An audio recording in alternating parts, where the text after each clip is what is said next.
Hello दोस्तों, legal बस now.com पर आपका स्वागत है।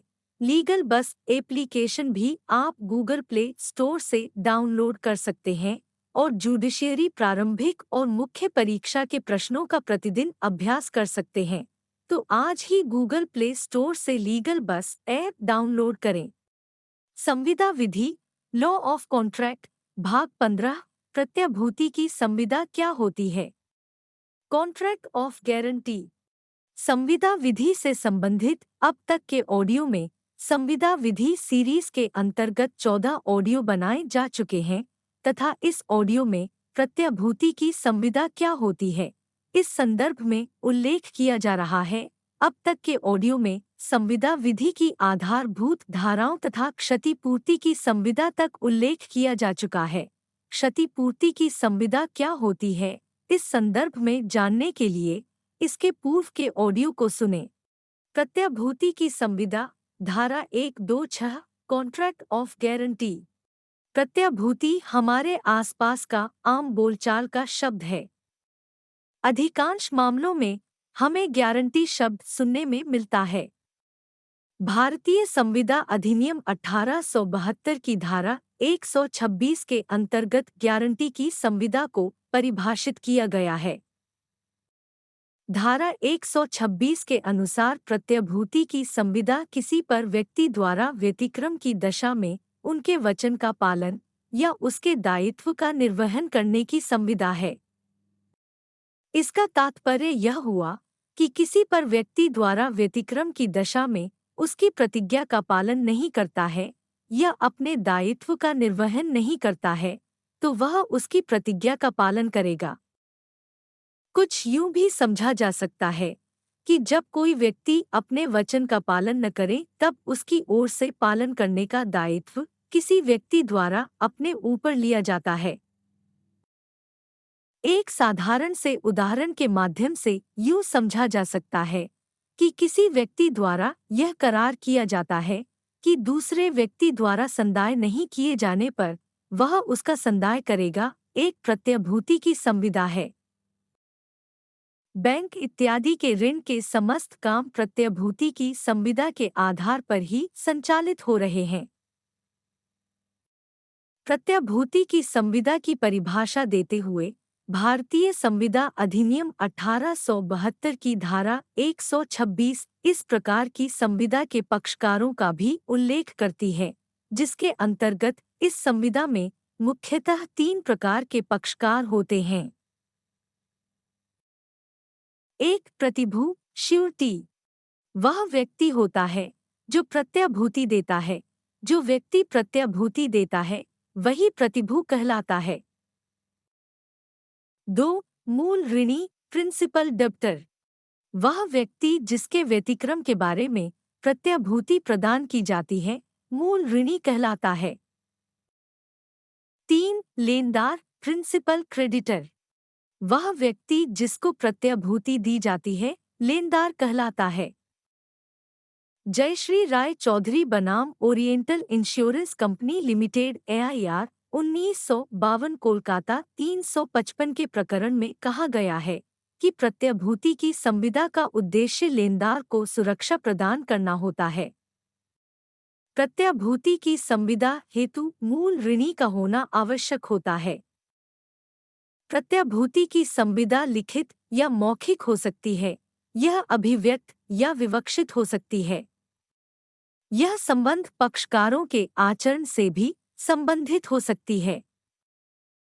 अतः यह कहा जा सकता है कि प्रत्याभूति की संविदा लिखित हो सकती है, मौखिक हो सकती है, अभिव्यक्त हो सकती है, विवक्षित हो सकती है, पक्षकारों के आचरण से संबंधित हो सकती है। तीसरी संविदा प्रतिभू और मूल ऋणी के मध्य होती है, जिसके द्वारा वह प्रतिभू को क्षतिपूर्ति करने की विवक्षित प्रतिज्ञा करता है। वर्टिकल बार आज्ञा का पालन करने में अपने दायित्व का निर्वहन करता है तो वह उसकी प्रतिज्ञा को पूरी करेगा। PG चाको बनाम life insurance of India AIR 2008 AC 424 के प्रकरण में कहा गया है कि प्रतिभूति के संविदा में किसी बीमाकृत व्यक्ति को सभी बातों की जानकारी देनी चाहिए। यदि वह जानबूझकर प्रश्नों का गलत उत्तर देता है या गलत जानकारी देता है, तो ऐसी संविदा को निराकृत किया जा सकता है।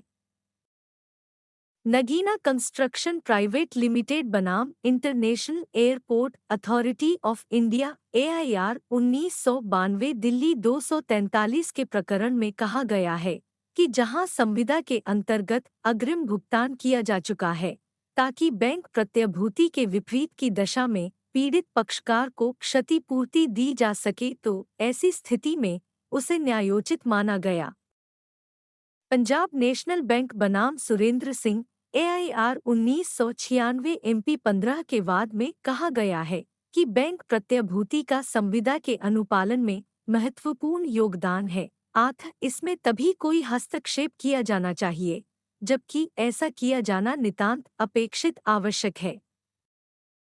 अब तक के अध्ययन से यह समझा जा सकता है, इस धारा 126 में संविदा के उपरोक्त 3 पक्षकार होते हैं।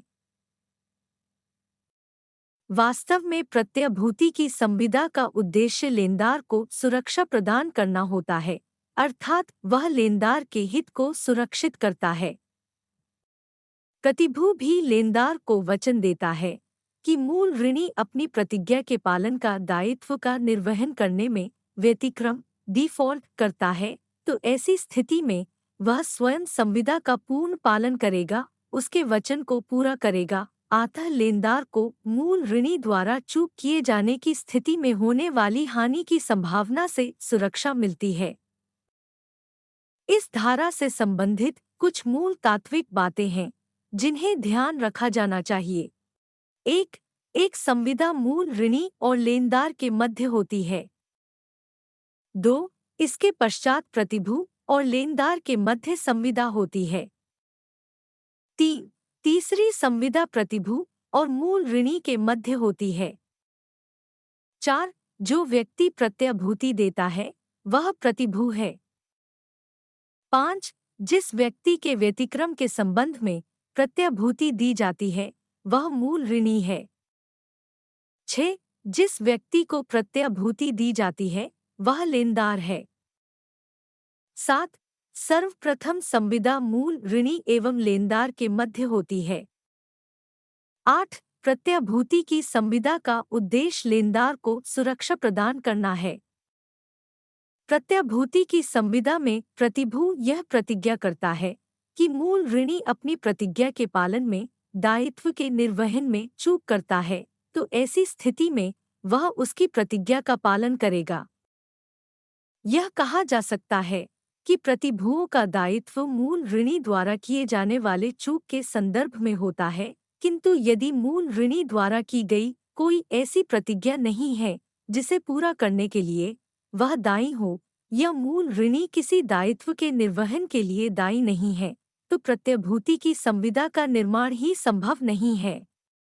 जहाँ प्रतिभू किसी प्रतिज्ञा के पालनार्थ किसी दायित्व के निर्वहन हेतु अपने दायित्व को प्राथमिक बना लेता है, तो ऐसी स्थिति में ऐसी संविदा प्रत्यभूति संविदा नहीं है। कलाधन बनाम नाम्बियार बनाम कुंटीरमन AIR 1957 मद्रास 164 के मामले में मद्रास उच्च न्यायालय ने यह विचार व्यक्त किया कि यदि मामले से संबंधित तथ्यों और परिस्थितियों से ऐसा प्रतीत होता है कि उक्त प्रत्यभूति संविदा में वास्तव में क्षतिपूर्ति की संविदा है, तो ऐसी स्थिति में उक्त तथाकथित प्रतिभू क्षतिपूर्ति की संविदा के आधार पर अवयस्क द्वारा लिए गए ऋण के भुगतान के लिए दायी होगा। जहां 2 पक्षकार आपस में संविदाबद्ध होते हैं और उनमें से किसी के द्वारा संविदा पालन किए जाने के लिए बैंक प्रत्यभूति दी जाती है, तो इसे बैंक द्वारा निष्पादित प्रत्यभूति की संज्ञा दी जाती है। बैंक द्वारा जो प्रत्यभूति प्रस्तुत की जाती है वह बैंक के द्वारा निष्पादित प्रत्यभूति के रूप में की जानी होती है। बैंक द्वारा प्रदत्त उक्त प्रकार की प्रत्यभूति मूल पक्षकारों के मध्य हुई संविदा से स्वतंत्र होती है। देना बैंक बनाम fertilizer corporation of India limited AIR 1990 Patna 446 के प्रकरण में कहा गया है कि यदि प्रत्यभूति की शर्तों पर विचार करने के पश्चात यह निष्कर्ष निकलता है कि प्रत्यभूति उक्त संविदा से नियंत्रित होती है, तो ऐसी स्थिति में प्रतिभू को उक्त संविदा से स्वतंत्र नहीं माना जाएगा। जहां बैंक यह स्पष्ट रूप से विचार व्यक्त करती है कि एक पक्षकार द्वारा संविदा पालन न किए जाने पर वह दूसरा पक्षकार को मांग किए जाने पर बिना आपत्ति के प्रत्यभूति रकम की अदायगी कर देगा, तो ऐसी स्थिति में यह साखपत्र के समान होगा। यदि प्रत्यभूति बिना शर्त के एक पक्षकार द्वारा संविदा पालन न किए जाने पर दूसरे पक्षकार को एक निश्चित रकम देने के लिए है, तो ऐसी स्थिति में उस पक्षकार द्वारा संविदा पालन न करने पर दूसरे पक्षकार को एक निश्चित रकम देने हेतु हो, तो उस पक्षकार द्वारा संविदा का पालन न किए जाने पर दूसरे पक्षकार को जो कि एक निश्चित रकम को प्रदान किए जाने के संबंध में तथा जिसका विधि पूर्ण औचित्य है, जिसका सस्मय दिया जाना अपेक्षित है, तो ऐसी स्थिति में यह तर्क महत्वहीन होगा कि दूसरे पक्षकार का बिना किसी औचित्य के विवाद उत्पन्न न किया गया। चिरगामी प्रत्यभूति कंटिन्यूइंग गारंटी। कोई प्रत्यभूति या तो साधारण हो सकती है या फिर चलत। साधारण प्रत्यभूति में प्रतिभू केवल एक संव्यवहार विशेष के लिए दायित्वधीन होता है, जबकि चलत प्रत्यभूति में प्रति संव्यवहार की एक आवली अर्थात श्रृंखला के लिए दायित्वधीन होता है। चलत या चिरगामी प्रत्यभूति की परिभाषा भारतीय संविदा अधिनियम 1872 की धारा 129 के अनुसार प्रत्यभूति जो संव्यवहारों की किसी श्रृंखला तक विस्तृत होती है, चिरगामी प्रत्यभूति कहलाती है। उदाहरण के लिए कई दिनों तक किराया वसूल करके भुगतान करने की प्रत्यभूति एक चलत प्रत्यभूति होती है। इस धारा में चलत प्रत्यभूति को समझाने हेतु एक दृष्टांत प्रस्तुत किया गया है, जो इस प्रकार है। क इस बात के प्रतिफल स्वरूप की खा अपनी जमींदारी के भाट को का संग्रह करने के लिए ग को नौकर रखेगा। ग द्वारा उन भाट के समयक संग्रह और संदाय के लिए 5,000 रुपये की रकम तक उत्तरदायी होने का ख को वचन देता है। यह चलत प्रत्यभूति है। कोई प्रत्यभूति चलत है, यह साधारण इस बात का उदाहरण संग्रह वालों की प्रकृति पक्षकारों की स्थिति एवं परवर्ती परिस्थितियों के आधार पर किया जाता है। किसी व्यक्ति द्वारा अपने कर्तव्यों का निष्ठापूर्वक निर्वहन करने की प्रत्यभूति चलत प्रत्यभूति नहीं है, अपितु एक नियुक्ति की प्रत्यभूति है। इसी प्रकार एक निश्चित समय के भीतर किस्तों में धन का संदाय करने के लिए प्रत्यभूति चलत प्रत्यभूति न होकर ऋण की प्रत्यभूति है। यदि किसी गारंटी में ऐसा खंड हो जिसके द्वारा लेनदार ऐसा काम करने के लिए अधिकृत किया जाता है कि प्रतिभू मूल ऋणी हो, तो गारंटी तब तक चालू रहेगी जब तक कि कर्जदार द्वारा पूर्ण ऋण अदा नहीं कर दिया जाता।